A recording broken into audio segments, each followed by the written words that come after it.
Bueno, yo pienso que el mensaje más fidedigno y directo sobre la evolución de la humanidad, de todas las humanidades, están efectivamente en la Biblia.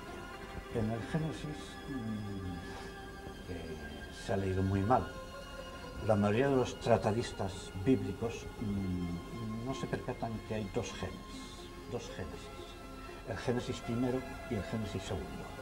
Me voy a explicar. En el Génesis primero aparece la pareja ya, es decir, así como en el Génesis segundo Adán está solo y Dios entiende que es malo que un hombre esté solo y que hay que hacerle una compañera, en el primer Génesis ya hay pareja.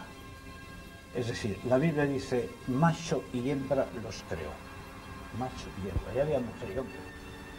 Ya en el atisbo ya había mujer y hombre, a diferencia de Adán, que estaba solito, y además solito en un lugar apartado, en un lugar paradisíaco. Esa es la diferencia profunda. Si luego continúas con la lectura del Génesis, que es muy provechosa, pero hay que hacerlo muy despacio, analizando cada palabra, de otra manera no se entiende. Y leyendo así es muy lógica la historia. Y lo que es más sorprendente, tiene un carácter de verídico aplastante. No es como otras historias o otros cuentos que enseguida te das cuenta de no sé qué ambigüedades, no sé qué incongruencias, no sé qué inexactitudes que no son propias de una revelación, que más parece eso, cuento. La Biblia no tiene ese carácter, al revés, es profunda. Yo diría que su mensaje es estricto. ¿En qué idioma? Perdóname, ¿en qué idioma supuestamente está escrita la Biblia inicial entonces? ¿En qué idioma está escrita? Bueno, cuidado, actualmente las versiones bíblicas actuales... Sí, no me refiero a las versiones... Claro, hay que hablar de las versiones actuales. Al original. En la lengua que los originales estaban escritos no lo sabemos. Yo tengo mis ideas propias. Pero hoy las Biblias, que podríamos llamar primeras, no datan de mucho más que el siglo IV antes de Cristo. Hay que tener en cuenta eso. Es decir, las Biblias originales, que podríamos llamar modernas, vamos a llamarlas, ya para entendernos, sí, sí. llamarlas así. Las Biblias originales modernas están escritas en arameo y mucho más recientemente se pasó al hebreo moderno. Cuidado, esta lengua en absoluto tiene que ver con la que hablaba Moisés. Moisés no hablaba esta lengua. Es decir, los hebreos perdieron su lengua madre en la diáspora. Nabucodonosor y compañía se encargaron, muy bien, de deportar sobre todo primero a los intelectuales y luego, algo parecido a lo que hizo Franco con los vascos, impedir que hablaran la lengua madre, la lengua propia. ¿Para qué? Simple para que la olvidaran, para que no se creara una cultura proyectada. Eso era muy peligroso para el invasor, estoy hablando del invasor. ¿Qué ocurrió de resultas de esto? Algo terrible, se perdió la lengua madre. Los hebreos, infortunadamente, perdieron la lengua que hablaban sus padres, la lengua que habló Adán, la lengua que habló Abraham, la lengua que habló Moisés y la lengua que habló Noé y sus hijitos. Porque indudablemente los 3 hijitos de Noé, cuando salieron del arca, ya hablaban esa lengua. Fue después en la diáspora, fue 700 a 600 años antes de Cristo cuando se perdió la lengua madre. Ahora, hay una cuestión muy curiosa que yo he investigado.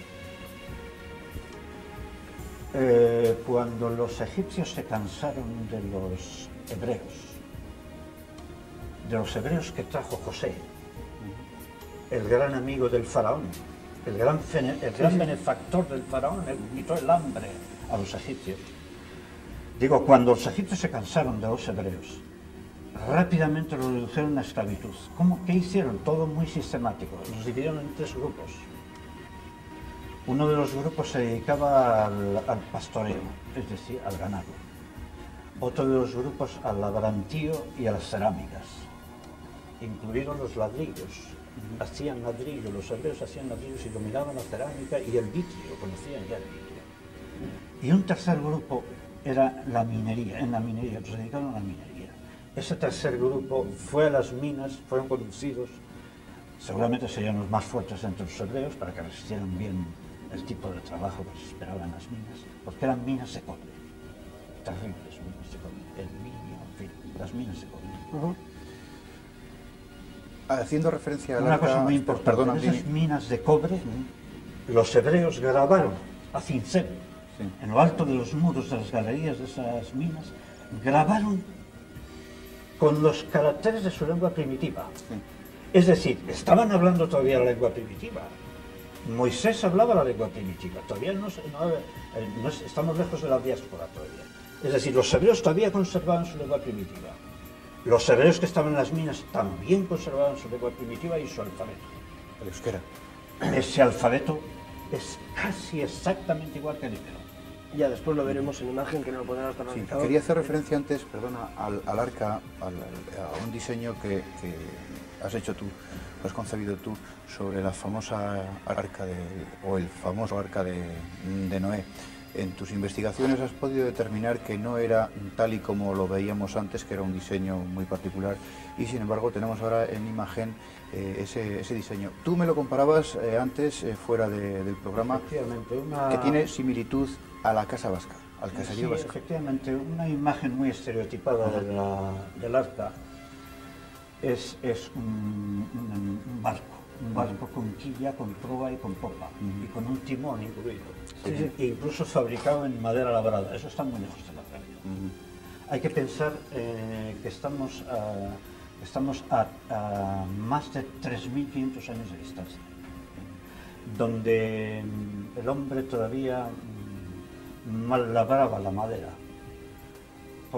sencillamente porque no tenía maquinaria, tenía herramental, pero no la maquinaria moderna suficiente para desde un tronco de un árbol dividirlo en tablas, y luego incluso esas tablas regresarlas o pulirlas, destinarlas a para hacer filigranas con la carpintería de aquel entonces. Esto no era así. Entonces el problema de fabricar yo voy a decir un objeto para que flotara. Yo ni siquiera me atrevo a decir una vía, digamos. Y ahora tengo que hacer una aclaración. Esto que parece todo ilusorio o inventado, porque si nosotros leemos la Biblia, pocos datos hay para saber de cómo estaba estructurada realmente el arca. Pocos datos hay. Yo he tenido que recurrir a la clarividencia, lo confieso.